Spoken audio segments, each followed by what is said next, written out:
Hello বন্ধুরা, আশা করি তোমরা সবাই ভালো আছো আর আমিও ভালো আছি। তো আজকে তোমাদের সামনে আবারও একটা নতুন রেসিপি নিয়ে হাজির হলাম। তো আজকে আমি বানাবো ওরিও বিস্কুট এবং হ্যাপি হ্যাপি বিস্কুট দিয়ে কেক। তো তোমরা পাশে থাকো। এই যে দেখো, বিস্কুটগুলি প্যাকেট থেকে খুলে নিলাম।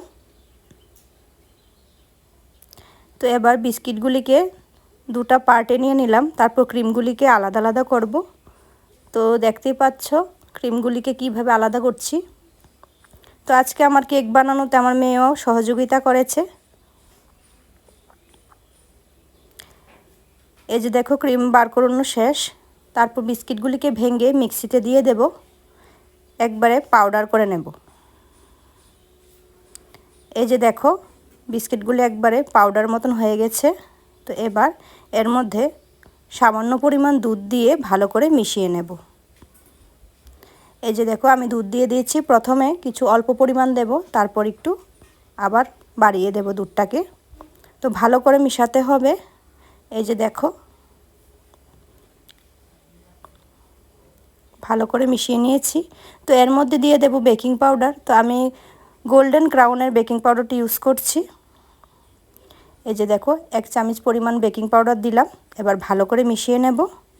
তো এরকম যদি বাটি থাকে তোমাদের কাছে, তাহলে এর মধ্যে কেক বানিয়ে নিতে পারো। তারপর একটা কাগজ কেটে নেবে, এটা বাটার পেপার বলা হয়। তো এর মধ্যে একটু তেল দিয়ে বাটিটার মধ্যে, আমরা সাদা তেলটা ইউজ করব, কারণ লাল তেলটা দিলে একটু কাঁচা তেলের গন্ধ থাকতে পারে, তাহলে সাদা তেলটাই আমরা ব্যবহার করব।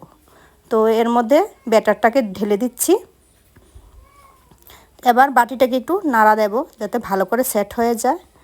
তো আজকে আমি কেকটা তাওয়ার মধ্যে বানাচ্ছি, কোনো মাইক্রোওভেনে বানাচ্ছি না। তো দেখতেই পাচ্ছ আমি কিভাবে ঢাকা দিয়ে দিলাম। তো তারপরে এবার ক্রিমগুলিকে বানানোর পালা। তো ক্রিমগুলিকে আলাদা বাটিতে নিয়ে নিলাম। তো এর মধ্যে অল্প পরিমাণ দুধ দিয়ে ভালো করে মিশিয়ে নেব। এর মধ্যে আমাদের রেডি হয়ে গেল কেক।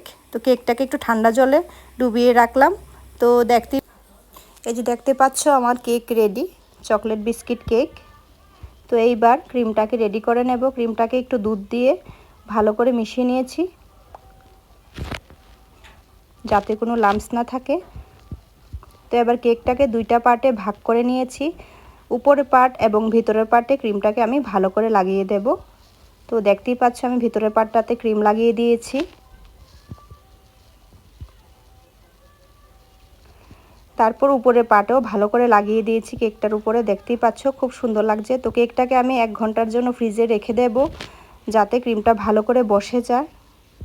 এই যে দেখো, ঠান্ডা ঠান্ডা পরিবেশন করবে এবং বাচ্চাদেরও খুব ভালো লাগবে, এবং তোমরা সবাই বাড়িতে একবার হলেও ট্রাই করে নেবে। কেকটা খুবই সুস্বাদু।